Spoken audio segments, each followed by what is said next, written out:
ಮೊನ್ನೆ ಲೋಕಸಭೆ ಚುನಾವಣೆ ನಡೆದಂಥ ಸಂದರ್ಭದಲ್ಲಿ 2 ಬಾರಿ ನಮ್ಮ ರಾಘವೇಂದ್ರ ಅವರ ಪರವಾಗಿ ಚುನಾವಣಾ ಪ್ರಚಾರಕ್ಕೆ ಬಂದಿರತಕ್ಕಂಥದ್ದು ಇನ್ನೂ ನನಗೆ ಮನಸ್ಸಿನಿಂದ ಮಾಸಿಲ್ಲ. ಆದರೆ ಇವತ್ತಿನ ದಿನ ಸ್ವಲ್ಪ ಮಾಧ್ಯಮದ ಸ್ನೇಹಿತರು ಸ್ವಲ್ಪ ಸಮಸ್ಯೆನೂ ಆಯಿತು. ಇವತ್ತು ಅಲ್ಲಿ ಕಮ್ಯುನಿಕೇಷನ್ ಗ್ಯಾಪಲ್ಲಿ ತಮ್ಮಲ್ಲಿ ವಿಷಾದ ವ್ಯಕ್ತಪಡಿಸ್ತೀನಿ. ಒಂದು, ಇವತ್ತು ನಾನು ಬಂದಿರತಕ್ಕಂಥ ಉದ್ದೇಶ ಹಲವಾರು ವರ್ಷಗಳ ಬೇಡಿಕೆ, ಮಹಾರಾಜರ ಕಾಲದಲ್ಲಿ ಪ್ರಾರಂಭ ಆದಂಥ ಕೃಷ್ಣರಾಜ ಒಡೆಯರವರ ಕಾಲದಲ್ಲಿ ಅವರ ಒಂದು ಮುಂದಿನ ಒಂದು ದೊಡ್ಡ ಮಟ್ಟದ ದೂರದೃಷ್ಟಿ ಏನಿತ್ತು, ಅದ್ರ ಜೊತೆಗೆ ಅವರ ಜೊತೆಯಲ್ಲಿ ಒಬ್ಬ ತಾಂತ್ರಿಕ ತಜ್ಞರಾಗಿ ರಾಜ್ಯದ ಹಲವಾರು ಅಭಿವೃದ್ಧಿಗೆ ಪೂರಕವಾದಂಥ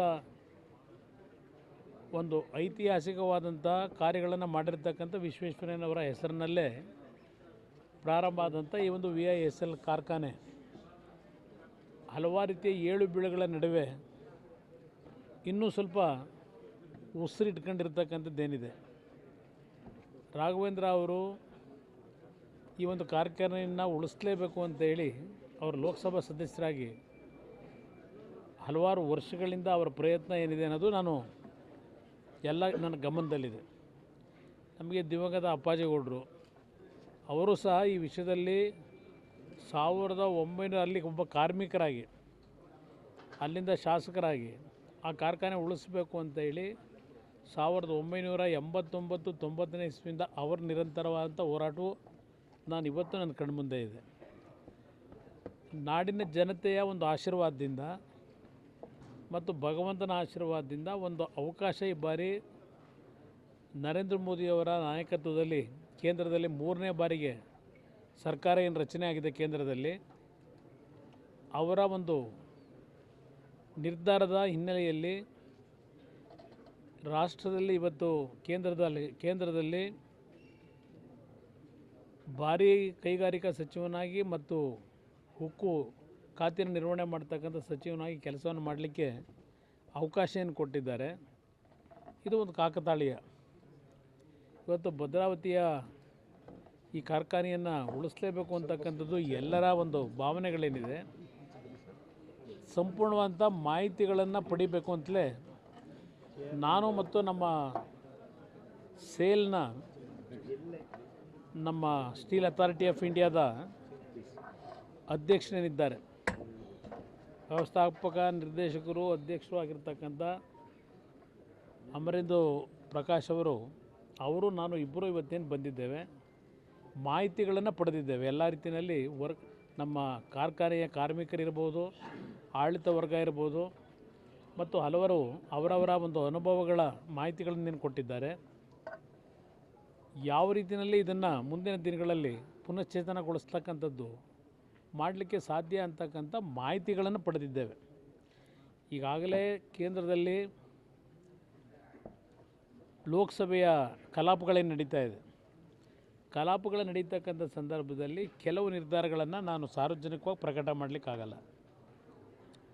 ಅದ್ರ ಜೊತೆಗೆ ನಾನು ಈ ಒಂದು ಇಲಾಖೆಯ ಅಧಿಕಾರವನ್ನು ವಹಿಸ್ಕೊಂಡಾಗ ನಮ್ಮ ರಾಜ್ಯದವರೇ ರಾಜ್ಯಸಭಾ ಸದಸ್ಯರು, ನಮ್ಮ ಕಾಂಗ್ರೆಸ್ನ ಹಿರಿಯ ಸದಸ್ಯರು ಜಯರಾಮ್ ರಮೇಶ್ ಅವರು 5 ಪ್ರಶ್ನೆಗಳನ್ನು 5 ಕಾರ್ಖಾನೆಗಳ ವಿಷಯದಲ್ಲಿ ನನ್ನ ಮುಂದೆ ಇಟ್ಟಿದ್ದರು. ಆ ಹಿನ್ನೆಲೆಯಲ್ಲಿ ಇವತ್ತು ನಾನು ಈ ಒಂದು ಮಾಹಿತಿಗಳನ್ನು ಪಡೀಲಿಕ್ಕೇನು ಬಂದಿದ್ದೇನೆ ಶಿವಮೊಗ್ಗಕ್ಕೆ, ಭದ್ರಾವತಿಗೆ.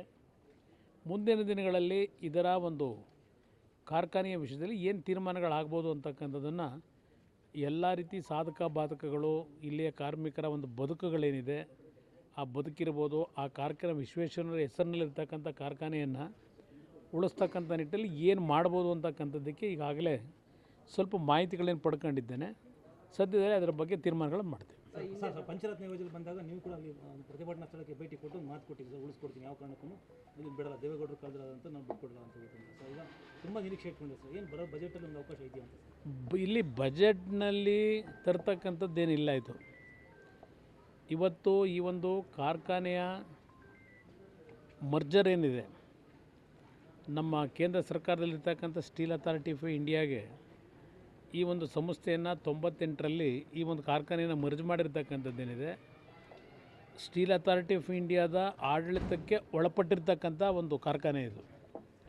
ಹಲವಾರು ರೀತಿಯ ಅವಕಾಶಗಳಿದೆ. ಪ್ರಧಾನಮಂತ್ರಿಗಳ ಆತ್ಮನಿರ್ಭರ ಕಾರ್ಯಕ್ರಮ ಏನಿದೆ, ಮೇಕ್ ಇನ್ ಇಂಡಿಯಾ ಕಾರ್ಯಕ್ರಮದ ಕಾನ್ಸೆಪ್ಟನ್ನು ಇಟ್ಕೊಂಡಿದ್ದಾರೆ ನರೇಂದ್ರ ಮೋದಿಯವರು. ಆ ಹಿನ್ನೆಲೆಯಲ್ಲಿ ಅದ್ರ ಜೊತೆಗೆ ಒಂದು 2017ರಲ್ಲಿ ಒಂದು ನ್ಯಾಷನಲ್ ಪಾಲಿಸಿಯನ್ನು ಈ ಒಂದು ನಮ್ಮ ಉಕ್ಕು ತಯಾರಿಕೆಯಲ್ಲಿ ಸ್ಟೀಲ್ ತಯಾರಿಕೆಯಲ್ಲಿ ಯಾವೊಂದು ತೀರ್ಮಾನಗಳನ್ನು ಹೇಳಿದ್ದಾರೆ. 2017ರ ಪಾಲಿಸಿ ಪ್ರಕಾರ 2030ಕ್ಕೆ ನಮ್ಮ ದೇಶದಲ್ಲಿ 300 ಮಿಲಿಯನ್ ಟನ್ ಕಬ್ಬಿಣವನ್ನು ಸ್ಟೀಲನ್ನು ಇವತ್ತು ನಾವು ಉತ್ಪಾದನೆ ಮಾಡಬೇಕು ಅಂತಕ್ಕಂಥ ಒಂದು ಗುರಿ ಏನಿದೆ, ಆ ಗುರಿಯನ್ನು ಮುಟ್ಟತಕ್ಕಂಥ ನಿಟ್ಟಿನಲ್ಲಿ ಈಗಾಗಲೇ ಹಲವಾರು ರೀತಿಯಲ್ಲಿ ಏನೋ ಒಂದು ಕಾರ್ಯಕ್ರಮಗಳು ಪ್ರಾರಂಭ ಮಾಡಿದ್ದೇವೆ. ಆ ಹಿನ್ನೆಲೆಯಲ್ಲಿ ಏನು ಮಾಡ್ಬೋದು ಅಂತಕ್ಕಂಥ ಚಿಂತನೆ ಮಾಡ್ತೀವಿ. ಕಾರ್ಮಿಕರಿದ್ದಾರೆ, ಅವ್ರ ಬೇಡಿಕೆ ಇರೋದು ಫಸ್ಟ್ ವರ್ಷದ್ದು ಡಿಸ್ಕ್ ಇದರಿಂದ ಹೊರಗೆ ತರಬೇಕು, ಆಮೇಲೆ ಕ್ಲೋಸಿಂಗ್ ಇಂದ ಹೊರಗೆ ತರಬೇಕು. ಅದಾದ್ಮೇಲೆ ಏನು ಈಗ ಬರ್ತಾ ಇದೆಯಲ್ಲ, ಅಂದ್ರೆ ಈಗ ಬರ್ತಾ ಇರೋ ಕೆಲಸಗಳು ಬರೀ ತಿಂಗಳಿಗೆ 13-14 ಬರ್ತಾ ಇದೆ, 13 ದಿನದಿಂದ 26 ದಿನಕ್ಕೆ ಅದನ್ನು ನಮಗೆ ಎನ್ಹಾನ್ಸ್ ಮಾಡಿ ಹೆಚ್ಚಿಸಿ ಅಂತಕ್ಕಂಥದ್ದು ದಿನಗೂಲಿ ನೌಕರರ ಒಂದು ಬೇಡಿಕೆ. ಡಿಸ್ಇನ್ವೆಸ್ಟ್ಮೆಂಟ್ ಆಗಿರ್ತಕ್ಕಂಥದ್ದನ್ನು ವಾಪಸ್ ಪಡಿಬೇಕು ಅಂತಕ್ಕಂಥದ್ದು ಇನ್ನೊಂದಿದೆ. ಈ ಎಲ್ಲ ವಿಷಯಗಳನ್ನು ನಾನು ಇಲ್ಲಿ ಈಗ ಪಾರ್ಲಿಮೆಂಟ್ ನಡೀತಾ ಇದ್ದಾಗ ಚರ್ಚೆಯನ್ನು ಸಾರ್ವಜನಿಕವಾಗಿ ಮಾಡಲಿಕ್ಕಾಗೋದಿಲ್ಲ, ಅದು ಕೆಲವು ತೊಡಕುಗಳಿದೆ.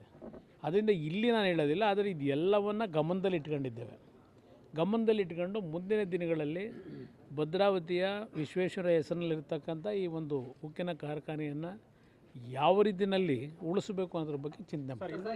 ಈಗ ಹೊಸದಾಗಿ ಹುಡ್ತಾ ಇರೋದು ಅಲ್ಲಿ ಮನೆಗಳು, ಅಂದರೆ ಏನು ಬಾಡಿಗೆ ಇದ್ವಿ ಸರ್, ಆ ಮನೆಗಳೆಲ್ಲ ಖಾಲಿ ಇದ್ದಾವೆ, ಅದನ್ನು ಕ್ವಾರ್ಟರ್ಸ್ಗಳನ್ನ ನಮಗೆ ಕೊಡಿ ಅನ್ನೋದೊಂದು ಬೇಡಿಕೆ ಕೂಡ ಈಗ ಇನ್ನು ನೋಡಿ, ಒಬ್ಬೊಬ್ಬರದು ಒಂದೊಂದು ಬೇಡಿಕೆಗಳಿದೆ. ಪ್ರತಿಯೊಬ್ಬರ ಬೇಡಿಕೆಗಳನ್ನು ಯಾವ ರೀತಿ ಕಾನೂನಿನ ವ್ಯಾಪ್ತಿಯೊಳಗೆ ಆ ಸಂಸ್ಥೆಯ ಆಸ್ತಿ ಉಳಿಯತಕ್ಕಂಥದ್ದು ಹಿನ್ನೆಲೆ ಇಟ್ಕೊಂಡು ಮತ್ತು ಅಲ್ಲಿ ಕೆಲಸ ಮಾಡ್ತಕ್ಕಂಥ ಕಾರ್ಮಿಕರು, ನಿವೃತ್ತಿ ಹೊಂದಿರತಕ್ಕಂಥ ವಾಲಂಟ್ರಿ ರಿಟೈರ್ಮೆಂಟು ಕೆಲವರು ತಗೊಂಡಿದ್ದಾರೆ. ಅವರು ಎಲ್ಲರ ಒಂದು ಕುಟುಂಬಗಳ ಒಂದು ಮುಂದಿನ ಒಂದು ಜೀವನದ ಪರಿಸ್ಥಿತಿಗಳು ಏನು ಅಂತಕ್ಕಂಥ ಹಿನ್ನೆಲೆಯಲ್ಲಿ ಏನೇನು ತೀರ್ಮಾನಗಳಾಗಬೇಕು ಮಾಡ್ತೀವಿ. ಗಣಿಗಾರಿಕೆ ಮಂಜೂರಾಗಿದೆ, ಅದನ್ನು ಇನ್ನೂ ಆರಂಭ ಆಗಿಲ್ಲ, ಅದೆಲ್ಲ ಒಂದು ಪ್ರೋಸೆಸ್ ಪ್ರಾರಂಭ ಮಾಡ್ತಾ ಇದ್ದೀವಿ. ಇವತ್ತು ಅದಕ್ಕೊಂದು ಹೆಜ್ಜೆ ಇಟ್ಟಿದ್ದೇವೆ, ಮೊದಲನೇ ಹೆಜ್ಜೆ ಇಟ್ಟಿದ್ದೇವೆ. ಇದು ಎಲ್ಲದಕ್ಕೂ ಉತ್ತರ ಇನ್ನು ಮುಂದಿನ ದಿನಗಳಲ್ಲಿ ನಿಮಗೆ ಸಿಗುತ್ತೆ. ಅದೆಲ್ಲ ನಮ್ಮ ಪಕ್ಷಕ್ಕೆ ಸೇರಿಲ್ಲ, ಅದು ರಾಜ್ಯ ಸರ್ಕಾರ ಕಾಂಗ್ರೆಸ್ ಪಕ್ಷಕ್ಕೆ ಸೇರಿರ್ತಕ್ಕಂಥದ್ದು. ಅವ್ರು ತೀರ್ಮಾನ ಮಾಡ್ತಾರೆ. ಎಲ್ಲ ಆಯಿತು, ಅವ್ರದ್ದೇನು ಬೇಡಿಕೆ ಇದೆ, ಬೇಡಿಕೆ ಮಾಡಲಿಕ್ಕೆ ಅವಕಾಶ ಇದೆ, ಈಡೇರಿಸೋಣ. ಇಲ್ಲ, ಕುಟುಂಬಗಳ ಪರಿಸ್ಥಿತಿಗಳು ನೋಡಿದ್ದೇನೆ. ಅದೊಂದು ದಾರುಣವಾದಂಥ ಒಂದು ದುಃಖಕರವಾದಂಥ ಪರಿಸ್ಥಿತಿ. ಆ ಕುಟುಂಬಗಳಿಗೆ ಏನು ನೆರವು ನೀಡಬೇಕು ಅದ್ರ ಬಗ್ಗೆ ತೀರ್ಮಾನ ಮಾಡಿ.